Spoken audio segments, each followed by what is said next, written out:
Fremestory 1.1. Narration script.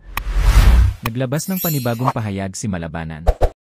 Plano sana ng pamilya ni Felma na magpahinga at magbakasyon sa Laguna upang makapag-relax si Colleen, subalit naudlot ito nang biglang dumating ang abogado. Ipinabatid niya na nagbigay ng bagong statement si Malabanan at tumutugma ito sa nauna niyang sinabi sa pulis. Ayon dito, naalala na umano niya ang nangyari sa aksidente at nakita raw niyang itinulak ni Colleen si Jessica bago ito nabangga. Dahil sa bagong testimonya at binayarang saksi ni Hazel, labis na kinabahan si Colleen dahil pakiramdam niya ay wala na silang laban.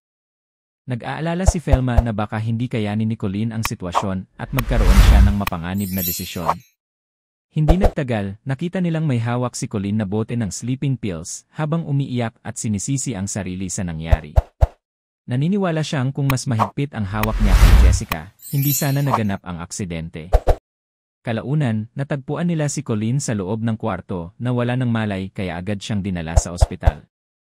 Ngayon ay haharap ang pamilya sa mabigat na pagsubok at determinadong ipaglaban ni Felma ang anak at papanagutin si Hazel. Abangan ang susunod na kaganapan.